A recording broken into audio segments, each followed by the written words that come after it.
Today we are looking at the most versatile Getzen trumpet ever built. I am holding a Getzen Eterna Classic, Elkhorn, Wisconsin, USA. You may know Getzen. They're a very popular brand, especially with student and intermediate horns, but also with pro horns. They have the Getzen Genesis and the Edwards line, which have been semi-custom horns, where you can sometimes interchange lead pipes, maybe even bell parts. But they've never been high efficiency horns, and they've never been incredibly easy to play or very versatile. And that's not to say there's anything wrong with Getzen. What I just said actually is true of almost all brands. Very few of them have versatility built in, especially versatility designed at or in a way that the player could then be more versatile with the horn in different situations. So Getzen's not been strong in that area, and neither has Bach or Yamaha or Schilke or Monette or Taylor. I mean, all those brands are fixed horns. They are what you buy. What I mean by that is if I were to buy a Getzen Eterna, then it would play like a Getzen Eterna, and there's no changing that. You could maybe add some mod kit parts to improve efficiency, which we have done here, because this has a Harrelson mod kit on it. But at the end of the day, that's just going to improve efficiency by a fair amount, not enough to make it feel or sound like a different horn, just make it a little bit easier. What we've done is added the Harrelson Venturi gap receiver system. So I'm going to pull that up to the camera and show you what that's all about. If you haven't seen this before, then this is a good introduction. This receiver comes off. And when you take this receiver off, you can pop off this little insert, and you can interchange them with a whole number of inserts. Okay, I'm going to put it back on, and then I'm going to play it for you, and we'll discover together what kind of insert settings might be suitable for different types of playing. So let me pop that back on. My hand's a little bit slippery. So I'm going to screw it back on, and then we're just going to play some lip slurs and some, test some flexibility and slotting, and from there we are going to make it a lot tighter and a lot more open and see what happens. All right, so put that mouthpiece back in and we'll play it.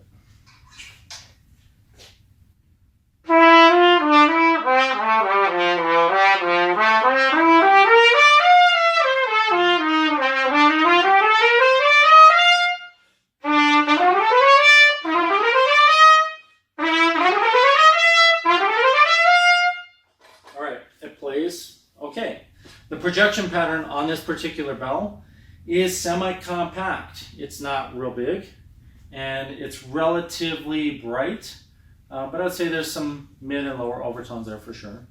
What I am not experiencing though is, at this very moment, something that's very hard slotting or slippery. What I mean by that is when I play from C to G to C, E, G, B flat, C, all those partials are open fingerings. I'm not feeling like it's locking in really hard on each partial, nor is it super slippery.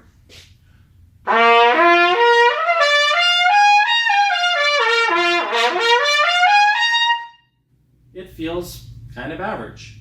So what I want is to make it really slippery. I want to make it super easy to slide between those. So what I'm going to do is take my mouthpiece out, take this receiver off, just like I did before. I'm going to take that insert out. Let me set this down. I'm going to take that insert out. And now I'm going to set the horn down and move the camera over to our inserts so you can see what is possible. So check this out. These are our inserts. And I pulled this one from right here. 344 was the Venturi size.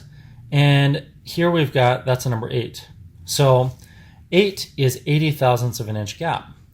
Well, that's kind of middle of the road. As you can see, it's right in the middle of this whole setup. If I go higher, so like a 20, a 2 is 20 thousandths of an inch gap. If I go down here, 1/6 is a 160 thousandths gap. If I play the 160 thousandths one, the slots are going to be hard. Let's try it. Let me set this back, and I'll put it back on. Gotta grab that receiver again. So I just snap that on there, on the end, like that. And then I screw it back in place. Oh. Sounds like I got something going on my phone. Okay. So screw that back in. And then what we're going to do is really get a feeling for how much flexibility and sliding we have compared to the number 8.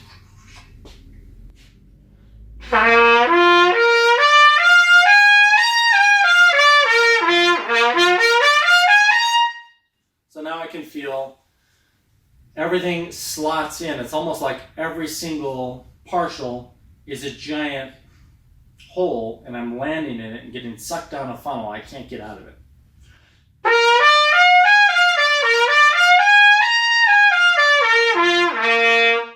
So it feels to me like I'm locked in place on the horn. Quickly, I'm going to take it out and put the smaller one, the number 2. Okay? So let me get that one off. That one must be brand new because it's kind of tight. And I'll put that down. I'll show you where these are again. And I'm going to go 3, 4, 4, number 2. Oops. Okay. Not easy to do when I have gloves on, but I got it. All right.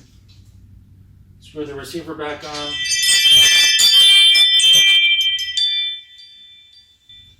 And we're ready to go.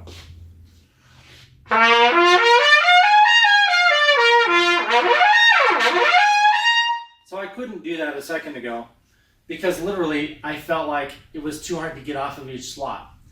Now they're so close together that it's slippery. It feels like I can go between all the partials easily.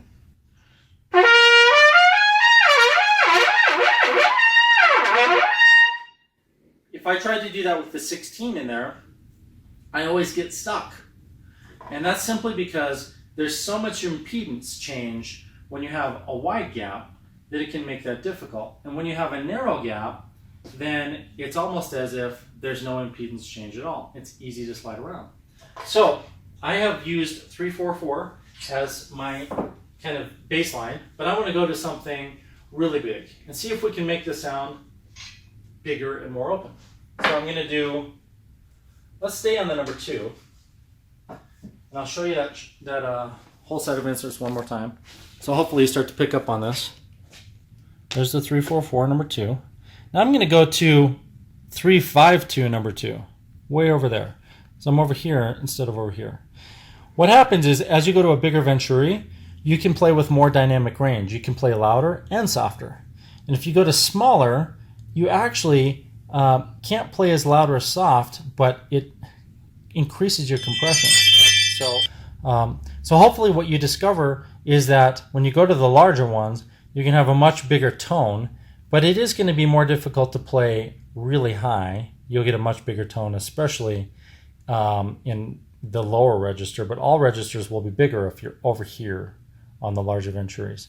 And if you go to the small ones, that's going to make playing higher easier because it increases your compression, but it also limits your tone and it limits your ability to play loud and soft. So I've got the 352, and it's a number 2, so meaning I have a fair amount of flexibility, but I also have that really big opening, and almost put it on backwards. And let's see what kind of tone that gives me.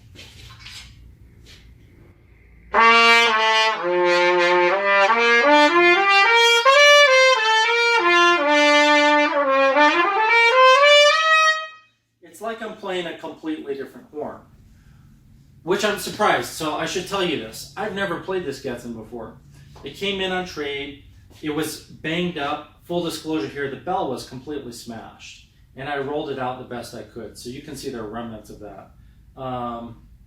There probably were some other dings. There are a couple still left in here. It's not the greatest looking horn because it came in used and it didn't look good. And I thought this is a good candidate to put the VGR on and a mod kit so we can see how far we can take it. So I never played it before that. But I've played tons of Getzen Eternas, and they always sound like midline horns, something like a Bach TR200 or a Bach TR300 in that range, right? Or a Yamaha 2335, one of the student series. They've always felt and sounded like that. Unless you get a large bore one, then they sound bigger. But putting the VGR on here, I knew was going to be a lot of fun because this horn has so much potential. It's just been limited in the lead pipe. So now we can get this really big, beautiful sound, this tone quality, out of this, what seemingly was kind of a mediocre horn.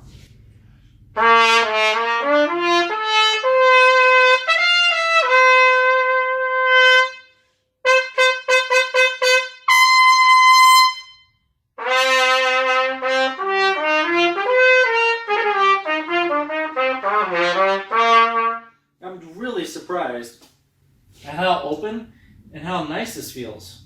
Oh, I just remembered. I took a giant dent out of the lead pipe too. So there's some dings and dents in the lead pipe. It's just not a great conditioned horn overall, even though it's been repaired. I can't believe that it plays that easy just with the VGR.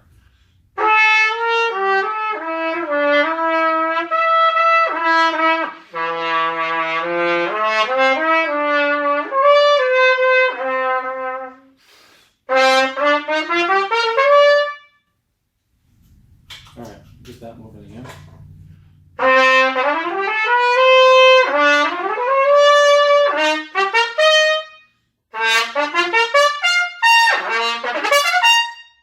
So I'll say this, it's not a high efficiency horn. It's going to take a lot of energy and a lot of work to play it like I would one of my horns. But you know, if you're on a budget and you want to take your horn to the next level, seriously consider the VGR, because I'm just blown away right now by how big the sound is. And I like a big sound.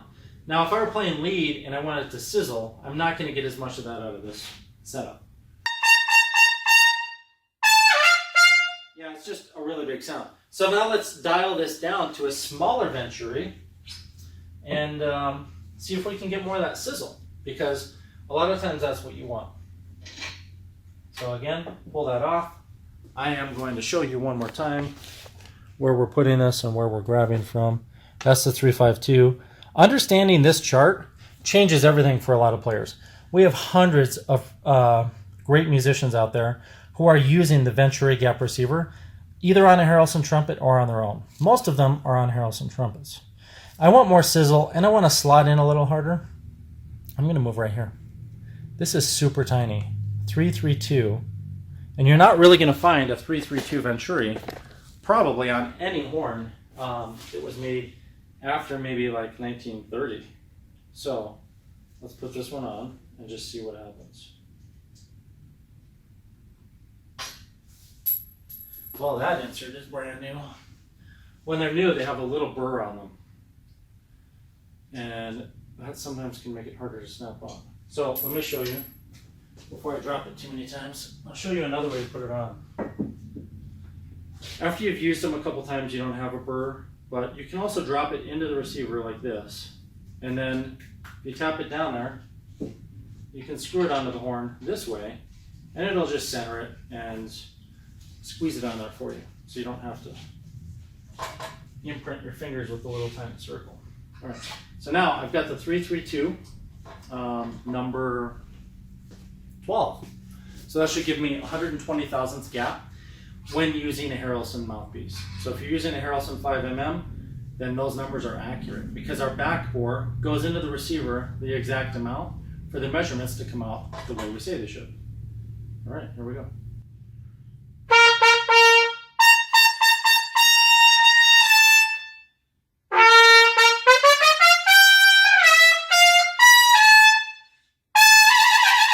Yeah, it's got the sizzle.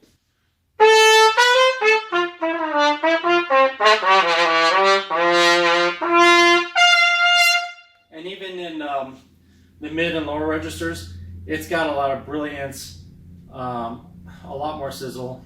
I think I hurt my eardrums because I'm blowing right into a wall here that's actually louder than I expected. But there we have the sizzle. exactly what I would need if I were going to go play a salsa gig or a top 40, that kind of thing. You can see how just using that VGR and changing those inserts can give you all the way from the most flexible to the hardest slotting, and the really big broad type sound all the way to that sizzle or more focused just by changing the insert in here. Now yes, there is some added efficiency here, but hopefully from this video you can hear that the dynamics and the versatility of this horn are really beyond anything you're going to find. And that's why I stand by my claim. This is the most versatile Getzen trumpet you are going to find today, because it has the most versatile system on it, the Venturi gap receiver. All right, so if you have any questions, put them in the comments. If you are interested in having one of these put on your horn, you can have your local tech do it, or some people do it right at home in their basements or their garages. We don't do as many of them anymore because we're just so busy with orders, but there are repair techs all over the world that can install this for you, and they are available on our website, www.yharrelson.com. That's W-H-Y Harrelson, Harrelson.com. And I'll try to make sure we have a link in the description, and go out and play some horns and have some fun. Yeah, it's just, you can go anywhere with it.